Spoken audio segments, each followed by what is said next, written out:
Hey, what's up? This is David of Podcast.tv. I'm hanging with my man, the hazardous one, Pawz One. What up, Yo, what up, what Pawz, up? tell us where you're from. I'm from Los Angeles, California, Norwalk to be specific, born in Compton, California, but I am a West Coast MC.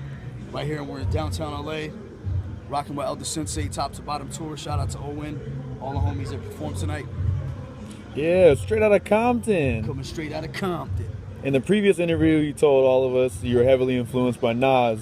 Yeah, Nas is definitely one of the MCs that wanted me to extend my vocabulary because I grew up with a lot of Too Short, a lot of Easy, a lot of the West Coast stuff. It's dope. The flow was there, but it wasn't. The vocabulary was lacking. I guess you could say that. Yeah, I was just gonna ask about that. Were you influenced by the gangsta rap that flooded these Cali streets? The gangster rap, to be honest, the gangster rap didn't give a fuck, and that's where I get it from. I don't give a fuck, but I'm gonna say it in so many syllables or so many words, synonyms, antonyms, etc.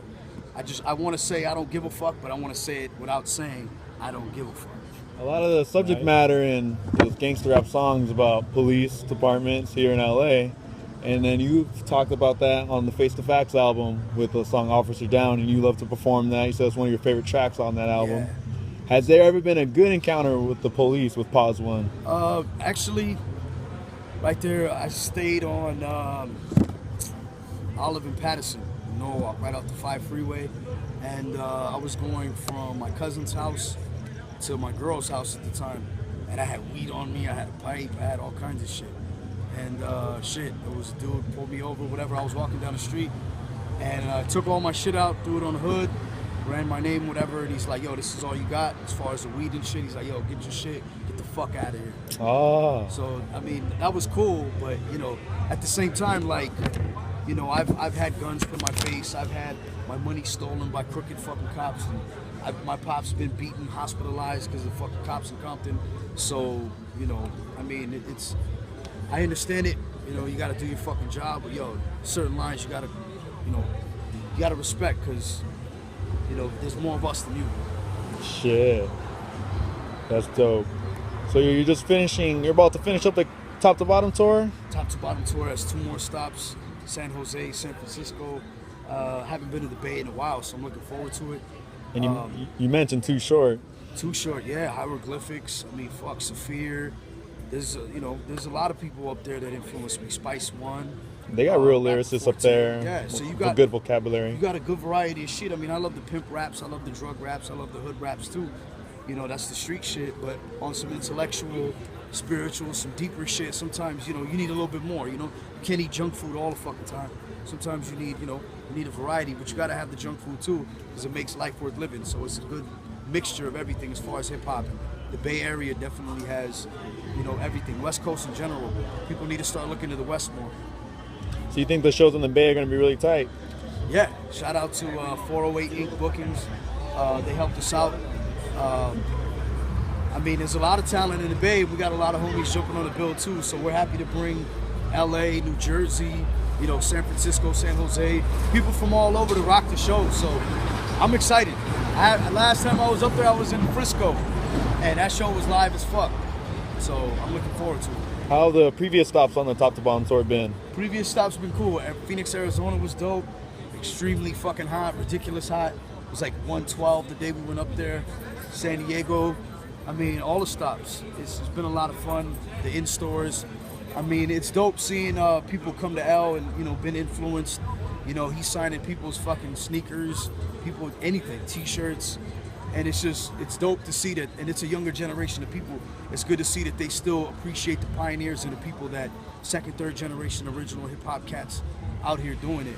And myself, I'm making a name for myself, whatever. So when people come through and they know who I am, that's always a blessing as well. And to be honest, if it wasn't for the people, we'd be doing shows for ourselves and a bartender. So we appreciate everybody that comes out. It's always love. You did some shows around here in this area. Because last time we talked to you, it seems like it was hard to get to in LA, but you did the 710 Fest, the 626 Fest. You want to talk about those shows? Those are the only 2 LA shows I actually took, and those are booked like well in advance. I'm here in LA, and there's people in here that are asking me what time I go on, but I'm not performing. To be honest, I kind of feel like, LA just embrace their own. Like, I got to get drafted by another fucking team. I say it all the time, but you know, I'm nominated for West Coast Artist of the Year by people on the East Coast. But if I do a show in LA, I mean, you know, you really gonna come out? If you're really about it, you will. And there's some people in here, so I would just rather stay away. If the bitch don't want me, I'm gonna stay away. You know, I'm not gonna keep chasing you and chasing you. You don't love me, somebody else will. So I'm headed out to HipHop Kemp next week in Europe, rocking with Action Bronson, KRS-One, Onyx, Snow Goons, Black Milk, fucking Raz Cash, Bam Shadiq. So I'm just looking forward to moving around and, you know, getting out of the country and moving around the United States. And if LA wants to see me, then, you know, you guys got to let me know. Aside from that, I ain't doing shit out here. And when you get back from Europe, your vinyl should come out for Face the Facts, correct? My vinyl should be in late September, early October, and I had promised everybody that I would do a release party for the vinyl, which would be in Los Angeles. It'll probably be in downtown LA, so I'm just waiting for the vinyl to come in, or at least an estimate so I can figure out what time. Once I figure out the time for the vinyl, set up a lineup, do the show, and that'll be my farewell. So, do you have like a venue set up, a venue in mind? I have a venue in mind. I don't want to say nothing yet because if it doesn't work out, you know. Do you think it'll be 21 plus, 18 plus? Or? I want to make it all ages because I know there's a lot of people out there that always ask me and they can't get into the shows. I have to meet them in front and, you know, shit like that, and that's always love. I appreciate it. So I'm gonna try to make it all ages so everybody can come out and enjoy and bring their kids or whatever. So it'd be kind of dope. And then to get into the release party, what do they got to do? Well, actually, if you already have your vinyl, you get it free. And I mean, there's gonna be a cover charge, obviously. I'm trying to get cats, everybody that's on the album pretty much, Raz Kaz, Rocker from Dilated Peoples, Tumex, Terminology, Master Ace, Self-Provoke. I'm trying to get all of them to make an appearance. That'd be dope. All right, man. Well, if they don't got the vinyl, tell them where they can get it at. You can get the vinyl on www.belowsystem.com. The vinyl's up there now. I mean, it's a limited pressing. There's only 300 pieces. Half of them are already sold, and they're not even made. So if you're trying to get a piece of that, belowsystem.com. All right.